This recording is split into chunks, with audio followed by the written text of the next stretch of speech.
I am once again attempting to hit round 999 in Black Ops 6 Zombies. I currently have a saved game that is saved at round 151, so we're going to be loading that up. My strategy remains the exact same as it was before, so I'm still sitting— oh shoot, I almost went to the wrong corner. I'm still sitting in this exact same corner, still using the energy mine. However, this time, I was a lot smarter, and I got the golden plates before round 244, 245, whatever I did last time.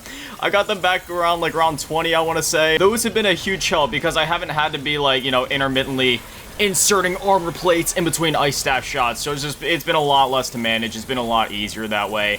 And going back to the golden plates thing, it's kind of funny how everybody always says that that quest or that side Easter egg, whatever you want to call it, is so hard. It's honestly pathetically easy. As long as you're properly kitted out with like a fully upgraded ice staff and a 3-plate armor vest and you're not trying to do it at like round 15 or something, then it's actually like really easy. I mean, I was even able to complete the Doppelgast one during my previous round 999 attempt. You know, I completed the Doppelgast one at like round 245, and then I went down during the Mimic one, but even then it wasn't because of the Mimics, it was just because a new round started and it was just absolute chaos with all the zombies chasing me, on top of the Mimics, on top of the fact that I had 1 HP, but again, that was at like around 245, and even then I got pretty close to taking out the Mimics. The zombies just overwhelmed me a bit. Again, I know how pathetically cheesy this strategy is, and it's not like I'm trying to avoid all difficulty and I'm trying to do the cheesiest strategy possible. I'm just trying to do the fastest strategy possible that isn't glitching. And this is the closest you can get to glitching without glitching, because none of this is actually a glitch. I'm just using the augments on my energy mine, I'm using the ice staff, and it's the fastest strategy. If there was other strategies that would allow me to maybe be a bit more mobile, train up the zombies, or just do things that weren't necessarily so cheesy, I would rather do those, because I do like working for my stuff. That being said, I mean, again, this is just the fastest strategy, and since I'm trying to hit round 199, I mean, if I was to try to train up the zombies and do it that way, it would take like 3 to 4 times as long just for the end result to be the exact same. So I'm just trying to get there just so I can say that I did it. I've already proven that I can hit high rounds on other maps. I've gotten round 100 plus on every other map in Black Ops 6 so far. And plus, high rounds in this game are just so much different than, I mean, that really goes for this game and Cold War as well. Vanguard, I feel like it was a bit more in that classic style where you really had to work for those high rounds, but I feel like especially in this game and Cold War, while yes, it does take a certain level of skill in order to hit high rounds, it's definitely a completely different ball game compared to back then. I'm not saying that it doesn't take any skill to hit high rounds in this game, because that would obviously be silly. I would say that it does still take a reasonable amount of skill and game knowledge. It's just a different set of skills compared to back then, because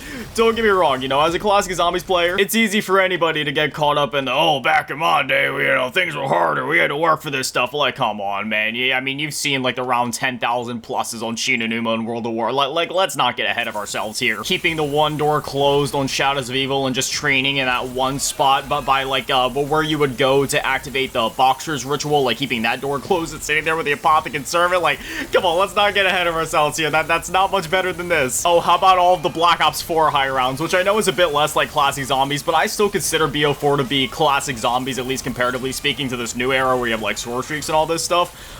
I mean, come on, man. You're sitting there with the Helion Salvo, you got your PhD going, you're just looking at one spot and just spamming the trigger till you hit whatever round you want to get to. You know what, I feel like switching it up. Let's throw a mutant injection in there, just for old time's sake, right? It wouldn't be a BO6 high round attempt if we didn't use at least one. Now come to think of it, I honestly forget, like, anytime that I went for high rounds in Vanguard, I always just ended up, well, you know, basically just in Shinonuma and the Archon, because there really wasn't a way to go for high rounds in Duran Fong and Terminal Addicta. Like, technically, you could go for quote-unquote high rounds, but it wasn't really rounds, it was just like objective counts. I know I always say this, but dude, Shinonuma, the remake of that in Vanguard, is genuinely an amazing Zombies map. It is one of my all-time favorite Zombies maps. The Easter egg in that map was genuinely great, the boss fight was a lot of fun, the Wunderwaffe was great, and the quest to build the Wunderwaffe was really good as well. But anytime that I went for high rounds in Vanguard, I remember there was that one spot in the back of the map, because they actually added like a whole new section to Shinonuma where the pack punch was, and I'd basically just like train around there, and that's how I'd get to high rounds. I'd just use the Wunderwaffe.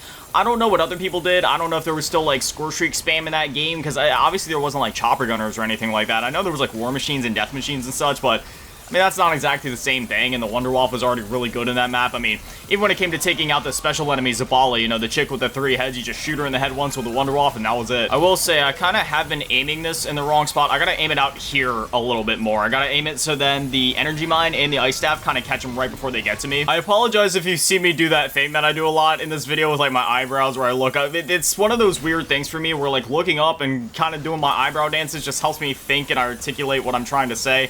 I streamed for 4 hours yesterday, which is a long time for me because I'm just not used to socializing or talking that much, on top of recording yesterday's video, obviously, for the channel, which in itself was a bit of a longer video, on top of just, like, everything else. So socially and mentally, I'm just a little bit fatigued right now. I'm just taking a little bit more brain energy to say the things that I'm trying to say, but it is what it is. Hopefully by tomorrow I'll have some of my brain energy back, but I can really feel it, man. My brain isn't used to socializing so much. It was fun, don't get me wrong, right? It was a really fun live stream. I ended up playing Black Ops 6 Zombies, you know, with some viewers, and it was a great time. I actually really want to do one of those streams again sometime soon. I love getting you guys involved like that. I was able to walk somebody through the Liberty Falls Easter egg for the first time because they haven't really played any zombies since Black Ops 3, and even then they played like one match of Black Ops 6 Zombies, and they didn't get past like round 10 or something, I believe they said. So walked them through the Liberty Falls Easter egg. That was a lot of fun, and like I said, I'd love to do something like that again in the future, especially being able to do it there on stream, man. Just, you know, having y'all watch it alongside, having those conversations going, it was fun. But again, my brain is just, whew, it's fried. Today is what I call a hermit and recover day. I hate when you eat hot food and then you can literally feel the top of your mouth almost like peeling off. I know that's really disgusting,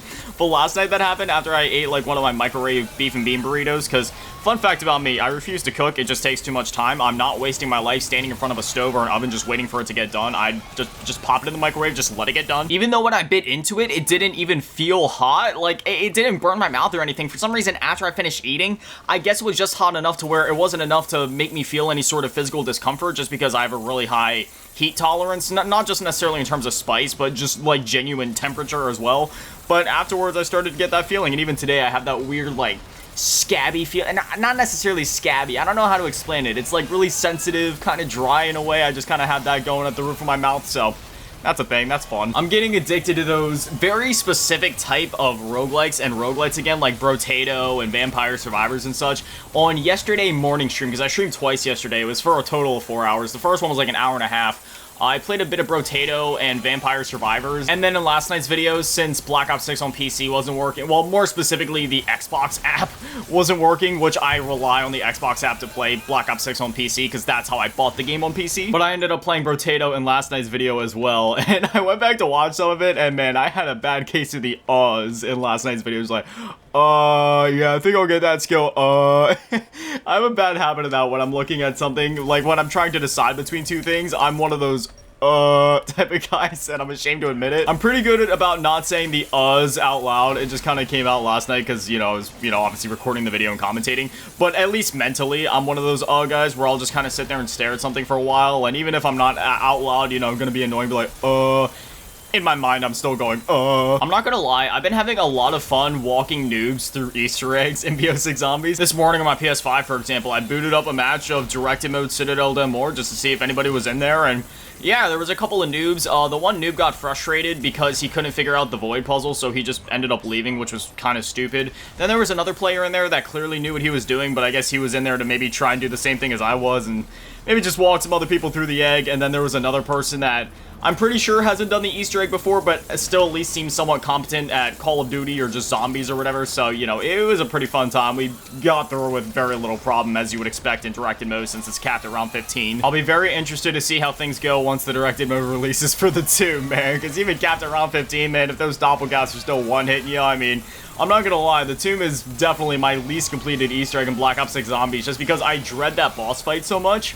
It's not that the boss fight is inherently, like, overly difficult or that it's not fun in one way or another, because that's not the case. It's a really fun boss fight. It is really, you know, it is somewhat challenging because of those doppelgangers, but it's just, you know, if you get caught off guard for even a second, the doppelganger just kind of swoops up and gets you. You go down once, you go down twice, that's it, your game's over. I completed the tomb Easter egg once, and, yeah, I haven't done it since. I just realized that we're on 162 already. Have we already gone through, like, 11 rounds? That's what I'm saying, man. It may be painfully newbie, but it's also extremely extremely, it's the most efficient strategy. Sometimes you gotta trade your morals for efficiency, you know what I mean? And even then, I'm not even trading any of my morals, because my only morals are no glitches and no hacks. It depends on the context, though, because, like, you know, I'm cool with glitches in single-player games, for example, if it's, like, an out-of-the-map glitch, or just, like, some fun and quirky glitch that's, you know, completely harmless, just something quirky you want to do, like maybe the Dipman glitch in RE4 just so you can move a little faster, just something quirky like that. But you know what I mean, no glitches that would actually help me win the game or achieve my goal faster in some way that would make it illegitimate. And then same thing with hacks. I never hack in games just because at that point, why are you even playing the game if you're just gonna hack? You know what I mean? Like it kind of, it's just, why don't you just maybe do something actually useful with your life at that point? I've always said just do whatever makes you happy. As long as you're happy and you're living life to the fullest, that's all that matters. But I'm sorry, if hacking games is your source of enjoyment, then I'm sorry, that's the only time that that isn't true, because you're actively harming the experience for everybody else. And at that point, yeah, obviously that's no bueno. And just, again, hacking games is just, it's stupid. I mean, again, if it's in like a single player context, or if you're just hacking for,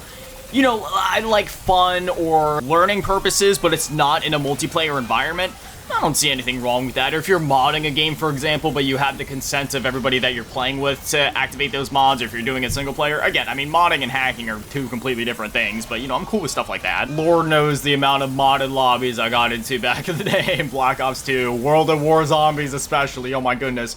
The amount of times I logged into Der Riese on World of War Zombies, and somebody would activate their mod menu, and they do this mod. I don't know if you guys have ever seen it before, but basically, they'd activate this giant elevator in the spawn of Der Riese, and it would take you up to, like, this giant box. It was almost like an outpost of sorts. I believe they had, like, the Pack-a-Punch up there. They had, like, a mystery box up there or whatever. It was absolutely insane. I remember at one point, I even had a USB stick that had a bunch of mods for World of War on it, and it was surprisingly easy to mod World of War. You literally just needed a USB stick with the mods on it. When you go to load up the game, you would have to make sure you load the save from the USB drive.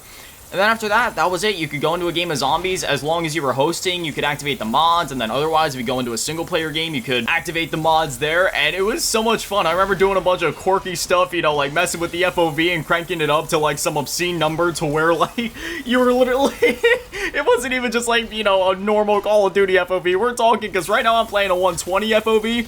I had to have been a, like, 360, maybe 400 FOV on World of War. It was insane. Giving yourself all the weapons, turning on God mode, turning on no clip, turning down the gravity all the way to just absolutely nothing. So then every time that you jump or the zombies move, you all be, like, flying around. You would turn off whatever it's called that caps a weapon's fire rate in the game. So basically the ray gun would just become, like, a PPS-8. It would just just be flying in the air with a PPS, or flying through the air with a ray gun, because obviously whenever you shoot the ray gun normally, it does kind of knock you back a little bit just because it's such a powerful weapon. But once you would turn off the fire rate cap, dude, as soon as you shot it and you combined that with the zero gravity, you hold the trigger for a bit, you just be off to outer space, man. You just be flying through the map. It was absolutely insane, man. I'll have to see if I still have that USB stick around somewhere. That might actually be a fun video idea. But anyways, with that, you know, I'm around 167. We went through about 15 rounds together. I think that's where I'm going to call it for this video, just so I can kind of get back to grinding this. Hopefully hit round 199 before too long. I have no idea how long it's going to take me to hit round 999. Whether it ends up taking 1 week, 2 weeks, 3 weeks, I honestly don't know. It takes me about a minute and a half per round. So if I do the math on that, yeah, I don't know. If I would grind it day in and day out, I could certainly get it done a lot faster. But I don't know, man. Day in, day out, sitting in that one spot, just constantly doing that for like 8 hours a day. Yeah, I don't know about all of that. Maybe I'll do like 2 to 3, 4 hours tops a day, and we'll see how fast I can get there. But regardless, it's all about the journey, not the destination. The journey of sitting there spamming the right trigger and LB and RB / L1 R1 from time to time, depending on which platform I'm playing on. So, you know, I like to switch it up. Sometimes I'm on PC, sometimes I'm on Xbox, sometimes I'm on PlayStation. I've been feeling a little lazy lately, so it usually just comes down to, alright, which controller's closest to me? But anyways, yeah, I'll see you guys in the next one, where I'll hopefully be, let's see. If I'm at around 167 right now, I'm gonna try to be at like 250 by the next video. We'll see about that, though. But anyway, as always, massive shout out, thank you to all the Patrons and channel members. Thank you to all of you in the low baller tier, and the uber shout out, thank you to all the big baller tier, Middle Asking, and Big Daddy Manny, and the biggest shout out, thank you to all the G tier, Ron Event, some Cheese Girl. Thank you guys so much, guys are literal legends. I love you. Have an amazing day, stay beautiful. I love you all. Peace.